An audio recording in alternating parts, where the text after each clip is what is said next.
보도된 우리 모습 살펴보는 밖에서 본 한국 코너입니다. 국제문제평론가 인문결연구소의 임상훈 소장 어서 오십시오. 네, 안녕하십니까. 앞서도 계속 다뤘습니다마는 북한 김정은의 신년사 우리 국내 정치권에서는 반응이 크게 엇갈린단 말이에요. 네네. 주요 외신들은 대화제의 쪽에 초점을 맞추나요? 아니면 뭐 여전히 강경한 위협 쪽에 초점을 맞추나요? 어떻습니까? 사실상 두 그 보도 성향이 다 있긴 있습니다. 예. 그래서 한번 짚어드렸으면 좋겠는데, 네. 평창 동계올림픽에 북한 선수단을 파견할 수 있다는 여지를 보여줬지 않습니까? 예. 그래서 어느 때보다 남북 간의 대화 필요성 인식한다, 실제 실현 의지도 보여줬는데, 네. 다수 외신들은 남쪽을 향해서 유화 메시지를 전했다, 이런 점에서 긍정적인 평가를 내놓고 있습니다. 대남 유화 메시지로 평가한다. 네. 예. 미국의 뉴욕타임스는 북한의 김정은 위원장이 한반도의 긴장 완화를 위한 그 제안을 했다, 이렇게 평가를 했고요. 네. 블룸버그 통신도 김정은 위원장의 신년사가 긴장 상태가 이어진 지 수개월 만에 대화 개시 가능성을 시사한다, 이런 평가를 내놨습니다. 네. 근데 김정은 위원장이 내 책상 위에 핵단추 이런 표현 있잖아요. 네네네. 그거에 대해서는 뭐라고들 하는 거예요? 그러니까는 말씀하셨습니다만 두 가지 메시지가 있었지 않습니까? 네. 하나는 이제 평창 올림픽을 축하한다, 만나자. 그리고 또 하나가 이제 바로 그 말씀하신 핵단추. 그래요. 여기 둘 중에서 어디에 방점을 찍을 것인가 좀 엇갈리긴 하는데, 예. 좀 전에 말씀드렸던 뉴욕타임스, 그다음에 블룸버그 통신, 그리고 월스트리트 저널, 워싱턴 포스트, 그러니까 대부분의 그 유력 언론들, 미국의 네. 언론들, 네. 평화의 메시지 이쪽에 좀 방점을 찍은 그런 보도, 이렇게 볼 수 있을 것 같습니다. 예. 워싱턴 포스트의 경우 북한이 위협을 받지 않는 한 공격을 하지 않을 것이라고 말했다는 그 점을 좀 부각을 시켰고요. 핵단추 얘기는 했지만 네. 우리가 위협을 받지 않는 한은 안 한다. 네네. 이걸 부각했다는 거죠. 네네. 예. 그리고 이제 그 신문은 아닙니다만 CNN 뉴스의 경우에 네. 이 핵단추 발언은 사실상 무의미하다. 그런 무의미하고 반면에 남한을 향한 메시지는 놀라운 것이다, 이렇게 한 호주의 그 전문가의 평가를 그 인터뷰 내용으로 해가지고 실었는데요. 예. 그러니까는 앞서 말씀드렸던 이제 미국에 대한 위협 이런 것들은 지금까지 계속 해왔던 연장선에 있는 것이고, 그렇죠. 새로운 것이 아니고, 네. 그다음에 새로운 것 이게 뭐냐, 이거를 이제 대부분의 미국 언론들이 봤다는 거죠. 미국의 유력지 하면 뉴욕타임스, 워싱턴 포스트 상대적으로 진보, 상대적으로 보수 이렇게 평가가 받지만 네. 목소리는 이 대목에서는 비슷했군요. 그렇죠. 네. 그러면 월스트리트 저널 같은 경우도 더 보수라고 우리가 할 수도 있지만, 예. 어쨌든 평화, 대화 이쪽 네. 메시지. 올리브 가지를 건넸다, 이런 표현을 써가지고 평화의 메시지를 전한 것으로 그쪽에 더 방점을 찍었고요. 예. 영국도 크게 다르지는 않습니다. 그 파이낸셜 타임스 같은 경우에 김정은이 한국의 화해의 제스처를 취했다, 한반도 긴장 완화를 위한 대화 가능성을 제기했다, 이렇게 보도를 했고요. 네. 다만 가디언 신문의 경우에 이 김정은 위원장의 신년사에서 화해 메시지 그쪽보다는 핵단추 같은 이런 미국에 대한 위협에 더 방점을 찍는 그런 보도를 보이기도 했습니다. 네, 물론 두 목소리가 다 있군요. 네. 그러나 유력지들은 대화, 평화 쪽에 방점을 찍었다. 알겠습니다. 자, 그리고 오늘 또 어떤 얘기 해볼까요? 교수님, 통섭계 염 기억나시죠? 네, 일본에서 나왔던 발언이잖아요. 네, 그렇죠. 위안부 문제에 대해서. 네, 이게 그러니까 1990년에 노태우 대통령이 일본 방문을 했을 당시에 일본의 아키토 일왕과 이 궁중 만찬에서 예. 했던 말 아니겠습니까? 예. 이게 당시 이제 우리나라 말로 번역이 된 게 이렇게 되어 있습니다. 우리나라에 의해 야기된 불행한 시기에 귀국의 사람들이 겪은 고통을 생각하면 나는 통석의 염을 금할 수 없다. 맞아요. 여기서 이제 우리나라는 일본 지칭하는 것이고 귀국은 한국을 얘기하는 것이죠. 예. 근데 이게 이제 당시 우리나라에 굉장히 낯선 표현 아니었습니까? 네. 통석의 염이라는 게 무슨 뜻인가? 근데 물론 과거 표현들에 비해서 좀 진전된 표현으로 받아들이기도 했지만 또 사전에 없는 표현이기도 하고, 사실 이게 일본에서도 자주 쓰지 않는 표현이라고 예. 하지 않았습니까? 예. 이게 어느 정도 수위로 받아들여야 하는지 혼란스러웠는데, 하지만 이제 그 앞서서 1984년도 전두환 대통령 방문 당시에 그 당시 이제 히로히토 일왕이 예.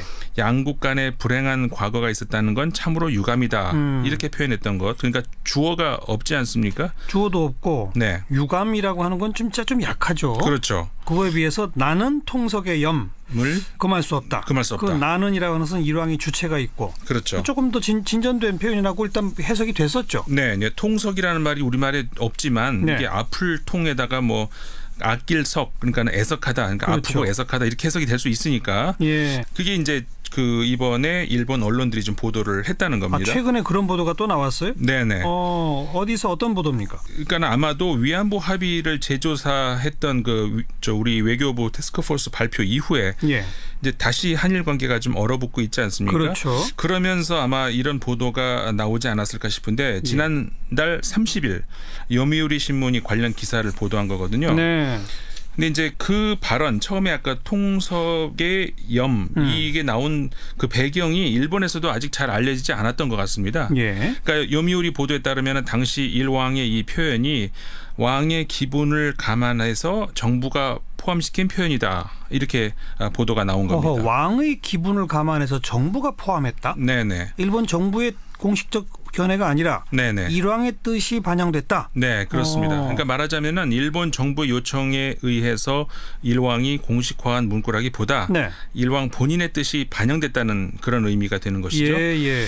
그 아키히토 일본 국왕이 평소 한국에 대해서 호감을 가지고 있다는 건 뭐 잘 알려진 사실인데요. 그랬죠. 당시 일본 측에서는 이게 그 자민당을 중심으로 해가지고 정치 이해 관계가 있는 것을 그 일왕의 이 말을 빌어서 하면은 안 된다. 이런 뜻을 그러니까 정부의 신중한 대응을 요구하는 그런 의견들이 많이 있었다고 합니다. 그래서 예. 굉장히 정치적인 문제화 됐었다고 하는데 예. 그러니까 당시 일본 분위기는 그 일왕의 정치적인 행위를 금한다는 그 헌법 규정을 근거로 해가지고 국정 최고 책임자인 총리가 사죄하면 됐지 일왕이 굳이 역사 문제에 언급할 필요는 없다 이런 입장이었다고 하는데 예. 한국 측이 당시 이제 강한 요청이 있었지 않습니까? 예. 근데 그것이 이제 일왕의 귀에 들어간 것 같고 네. 그래서 국내청을 통해서 과거 역사에 대해서 제대로 된 기분을 전하고 싶다. 이런 일왕의 강한 희망이 전해져서 결국 전문가 조언을 이제 얻어서 이제 결정된 문구라고 합니다. 일본 정부는 일왕은 좀 조용히 계세요 했는데 네. 일왕은 나는 한마디 해야 되겠다 해서 조율된 문구가 통석의 염이다. 네, 그렇죠. 근데 이런 기사가 지금 왜 나오는 겁니까? 그러니까 아까 말씀드린 것처럼 아마도 지금 이제 그 과거사 관련 문제, 위안부 문제 관련해서 한국과 일본이 어떤 외교 문제에서 꽉 막힌 예. 이런 것들을 어떻게 좀 풀어볼 수 있는 여지가 이런 데서 찾아볼 수 있지 않을까라고 하는 나름 그 일본 언론, 그러니까 요미우리 신문의 어떤 뭐라고 할까 우회적인 어떤 뜻이 아닌가 예. 이런 해석이 가능할 것 같은데요. 예.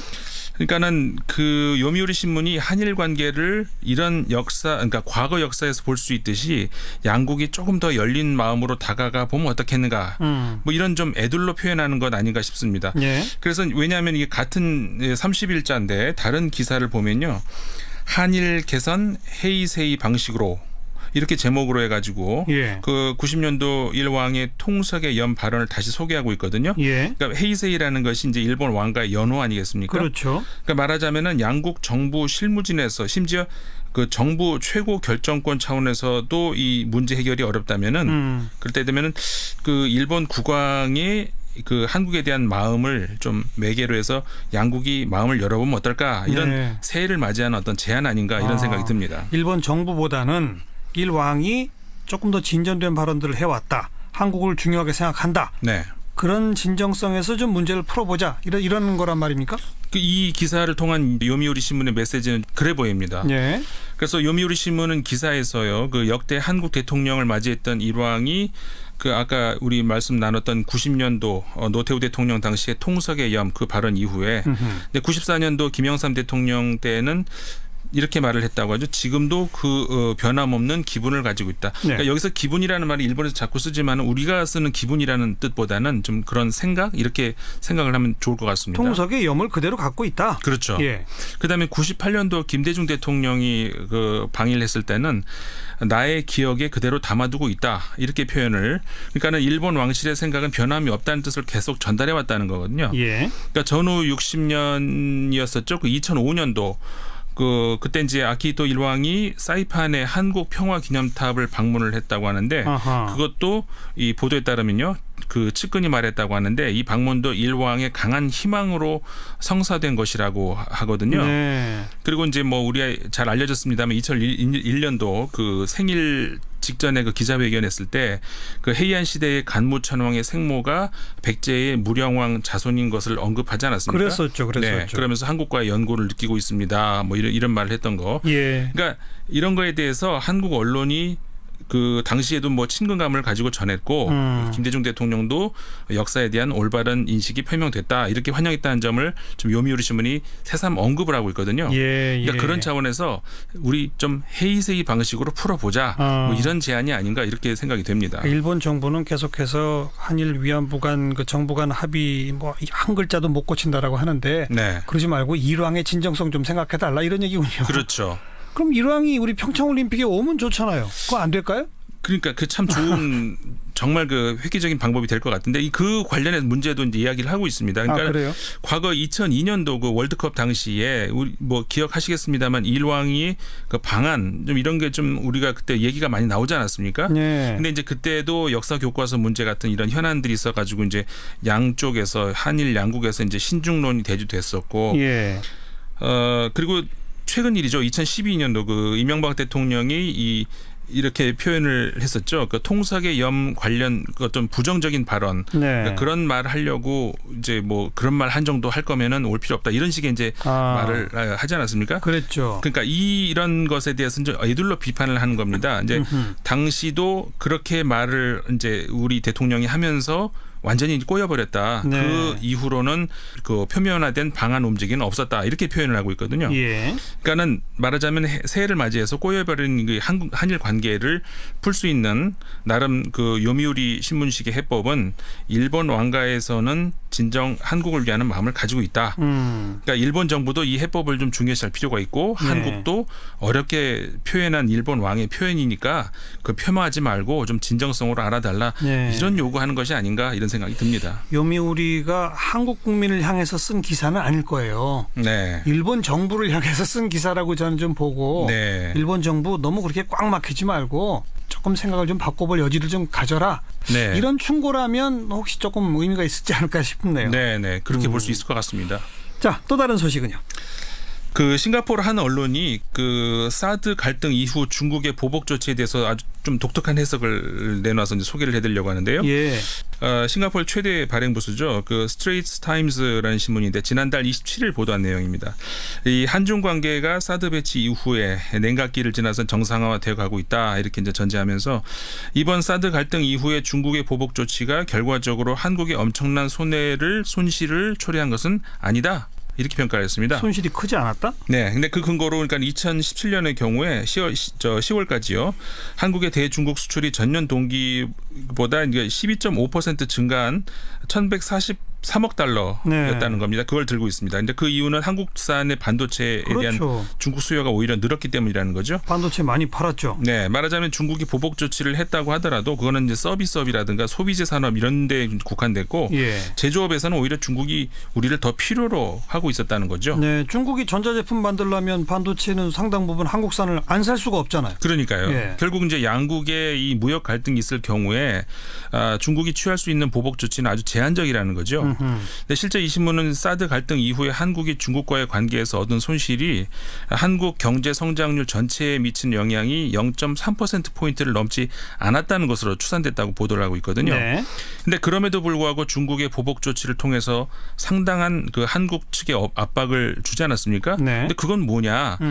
이 신문에 따르면 그 중국이 실질적으로 얻은 것은 한국 경제에 실질적인 타격을 입힌 게 아니라 한중 무역 관계에서 한국이 더 중국을 필요로 한다는 인식을 확산시켰다는 점입니다. 중국이 맘만 먹으면 피해를 더 줄 수 있다는 심리적 위협. 네. 이걸 줬다. 그렇죠. 예. 물론 중국 관광객이 감소하고 또 뭐 중국 내의 마트에 대한 규제 뭐 강화되고 이러면서 이제 뭐 여행이라든가 화장품 판매 이런 그러니까 중소기업 혹은 소상인들의 피부로 느낄 수 있는 피해가 뭐 있었던 건 맞죠? 컸죠. 예. 여행업계 같은데 아주 직격타 맞았죠. 네. 예. 근데 이제 우리 경제 전체 규모에서 봤을 때 아주 치명적인 피해는 아니었다는 거죠. 예. 그래서 이 신문도 지적은 하고 있습니다만은 이런 문제는 결국 그 수출 시장의 다변화를 통해서 해결될 수 있는 문제가 아닌가 뭐 이런 생각도 해볼 수 있을 것 같습니다. 수출시장 다변화.